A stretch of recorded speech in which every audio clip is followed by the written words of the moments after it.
Salut et bienvenue pour le film au pif. Bienvenue pour ce nouveau numéro du film au pif, toujours dans ce nouveau décor, j'espère que ça vous plaît. En tout cas, moi je commence à m'y faire. Et puis comme disait Jean-Yves Lafesse, pourvu que ça dure. Alors oui, je sais, quand il y a la fesse et dur dans la même phrase, ça sonne un peu bizarre. Je vous rappelle quand même vite fait le concept avant de commencer, donc il y a des DVD des deux côtés, j'en pioche un au hasard, et puis j'essaye de vous en parler et de vous donner envie de le voir. Mais avant de commencer, il faut que je fasse le traditionnel petit pari. Je parle pas de la ville. Et sur ce coup, je pense que je vais miser sur un film de, allez, disons 2005. Alors, on va vérifier ça tout de suite en piochant un film. Et cette fois, je vais piocher de ce côté par... mettons là. Qu'est-ce que c'est? Terminator 3. Le soulèvement des machines. Rise of the Machines. Alors là, même si ça en a pas l'air, on va s'attaquer à un gros morceau. Parce que la saga Terminator, il y a des choses à dire. Et pas que des bonnes, malheureusement. Mais enfin, pour le coup, celui-là, c'est pas forcément le pire de la saga. Parce que je pense que, en gros, celui qui est considéré comme le pire, c'est Terminator 5 Genesis. Voire peut-être même Dark Fate, le 6. Parce que personnellement, moi, le 6, ben voilà quoi. C'est à la poubelle direct. Je sais que James Cameron, le père de la saga, nous l'a vendu comme étant la suite directe de Terminator 2, et même qu'on pouvait oublier carrément ceux qu'il y avait eu avant, sauf que pour moi, c'est juste une énorme escroquerie en fait. Bon, mais on n'est pas là pour parler de Terminator Dark Fate, on est là pour parler de Terminator 3, le soulèvement des machines. Et en la matière, s'il doit y avoir une suite directe à Terminator 2, et ben franchement, je trouve que c'est celui-là, et d'ailleurs ça tombe bien, puisque c'est sa suite directe. Déjà, au casting de celui-là, on retrouve un Arnold Schwarzenegger encore suffisamment frais pour incarner le rôle du Terminator.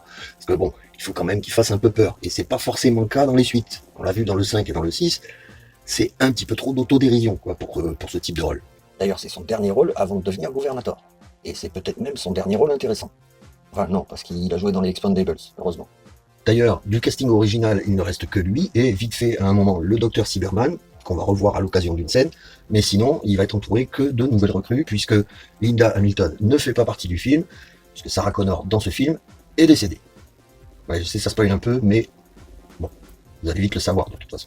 Édouard Furlong n'est pas là non plus pour reprendre le rôle de John Connor, puisque à cette époque, il me semble qu'il avait quand même pas mal d'ennuis judiciaires, notamment à cause de substances illicites. Enfin, le gars commençait à très mal tourner, il n'était pas en mesure de reprendre le rôle. Ils ont donc préféré caster un autre acteur en la personne de Nick Stahl, que vous avez pu voir notamment dans Sin City, où il jouait ce personnage dégueulasse, tout jaune, et carrément pervers, quoi. Autre nouvelle recrue au casting, Claire Danes, qui joue ici un nouveau rôle, mais un rôle central, puisqu'il va s'agir ni plus ni moins que de la nouvelle cible des Terminator. Et je vais vous expliquer pourquoi un peu plus tard. Et puis, dans le rôle du Terminator méchant, qui cette fois-ci se présente sous les traits d'une femme, en la personne de la magnifique Kristanna Loken, qui malheureusement semble être plus magnifique que bonne actrice. Il n'y a qu'à voir la suite de sa carrière. En tout cas, ils ont dû se dire que ça allait être compliqué de faire mieux que le T-1000 dans Terminator 2, et qu'il fallait absolument trouver quelque chose de différent. Ils ont donc imaginé un Terminator à mi-chemin entre le T-800 et le T-1000, puisqu'il s'agit d'un endosquelette de métal recouvert de métal liquide cette fois, donc il a les deux particularités à la fois, mais en plus, ils se sont dit pourquoi pas en faire une femme. Vous noterez au passage l'originalité du méchant dans Terminator 6 Dark Fate, puisque c'est exactement la même chose, alors que James Cameron nous disait qu'on pouvait oublier les films précédents. Merci James. Donc vous l'aurez compris, à la réalisation de celui-ci, on n'a pas James Cameron, parce qu'à l'époque, il estimait que Terminator 2 clôturait le truc, et que il n'y avait plus rien à raconter derrière.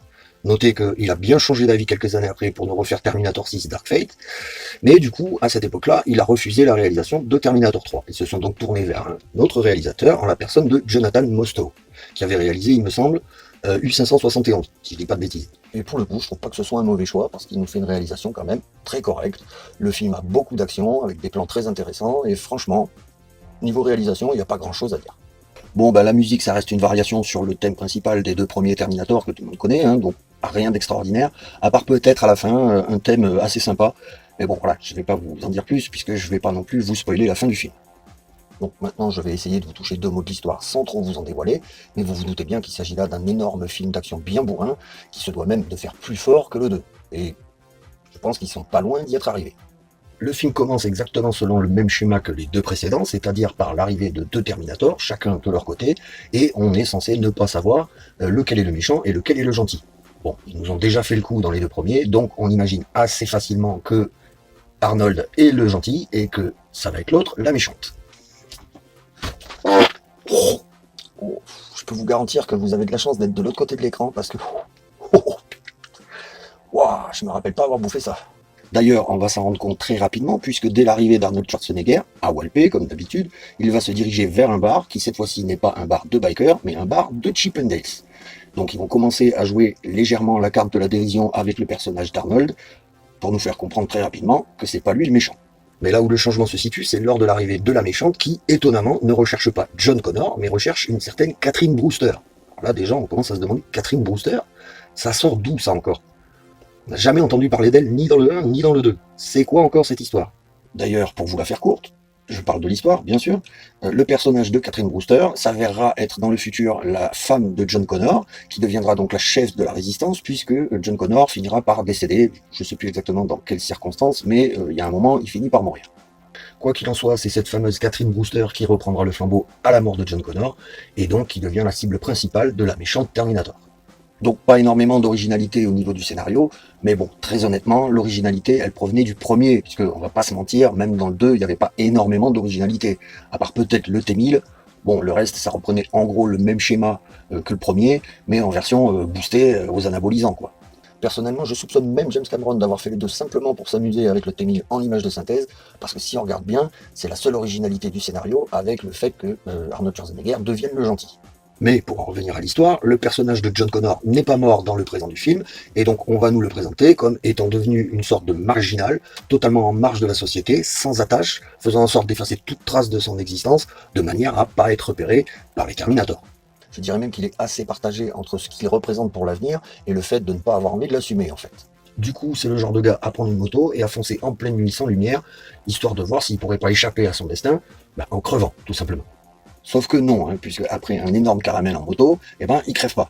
Mais par contre, il se retrouve blessé. Et du coup, il va falloir qu'il se soigne. Et pour ça, il va se rendre à la clinique vétérinaire de la fameuse Catherine Brewster pour essayer de voir s'il peut pas récupérer quelques médicaments histoire de se soigner. En parallèle, le destin étant bien fait, surtout dans les films, Catherine Brewster est appelée en pleine nuit pour une urgence vétérinaire. Elle va donc se rendre à la clinique vétérinaire, et là, elle va tomber nez à nez avec John Connor. Sauf que, et là encore le hasard fait bien les choses, ils vont se rendre compte qu'ils se connaissent déjà, puisqu'ils ont déjà flirté ensemble quand ils étaient ados, c'est-à-dire un petit peu avant les événements de Terminator 2. Mais comme il faut qu'on comprenne rapidement que le personnage de Catherine Brewster est une femme forte, et je parle de caractère, bien entendu, me faites pas dire ce que j'ai pas dit, ils vont nous la présenter comme telle. C'est-à-dire qu'elle va prendre John pour un drogué et elle va l'enfermer dans une cage à chiens. Mais comme elle l'a quand même reconnu, elle va lui demander ce qui lui est arrivé, puisqu'ils avaient un petit peu rencard ensemble et que le mec s'est jamais pointé. Et elle l'a jamais revu après. Donc elle aimerait bien savoir pourquoi est-ce qu'il avait disparu pendant toutes ces années. Et John va tenter de lui apporter une sorte d'explication, mais il peut pas trop lui en dire non plus pour pas passer pour un taré, en fait. Ça paraît logique. Et c'est là-dessus que la méchante Terminatrice va entrer en jeu, puisqu'elle a retrouvé la trace de Catherine Brewster et de sa clinique vétérinaire. Elle va donc s'y rendre pour dégommer Catherine Brewster. Mais ça, c'était sans compter sur Arnold, parce que le gars va peut-être faire l'entrée la plus bourrine de toute l'histoire du cinéma.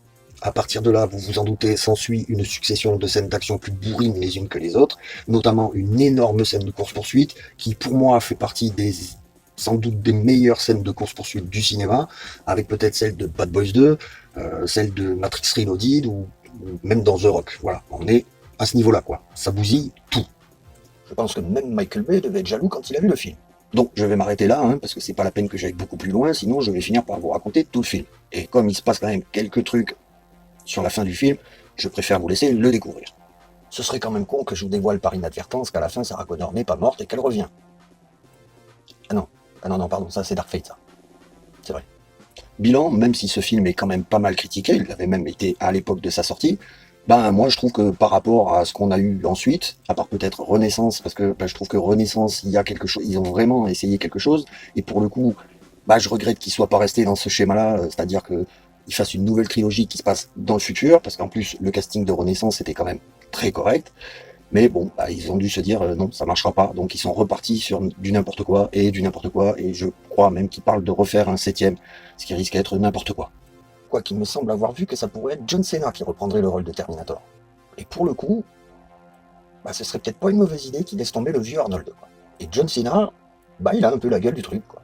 Quoi qu'il en soit, cette saga, moi j'en attends plus grand-chose, mais en l'occurrence cet épisode-là, moi je l'ai trouvé assez bon, même si il avait été un peu critiqué, notamment pour le jeu de Nick Stoll, qui a l'air d'être tout le temps à l'ouest. Bon, moi ça m'a pas dérangé outre mesure, on passe un très bon moment, c'est un très bon film d'action, et voilà, c'est ce qu'on vient chercher, c'est ce qu'on a. Ah oui, puis j'ai failli oublier deux petites choses. D'abord, ma note pour ce film. Et du coup, bah là, je vais lui mettre entre 14 et 15, donc 14 et demi. Hein. Et puis, bah, le fait que j'ai encore perdu mon pari, puisque j'avais misé sur un film de 2005, et que là, c'est un film de 2003. Donc, encore une fois, je l'ai dans le pêche. Bon bah voilà, hein, c'est tout pour moi. Il me reste plus qu'à remercier tous les gens qui sont allés jusqu'au bout de cette vidéo. J'espère que vous l'avez apprécié, j'espère qu'elle vous a donné envie de voir ce film. N'hésitez pas à me le dire dans les commentaires. N'hésitez pas non plus à vous abonner, liker, partager, enfin bon, le truc qu'on est obligé de répéter à chaque fois, mais il faut bien qu'on le fasse quoi. Et sur ce, il ne me reste plus qu'à vous dire à bientôt pour un prochain numéro du Film au Pif.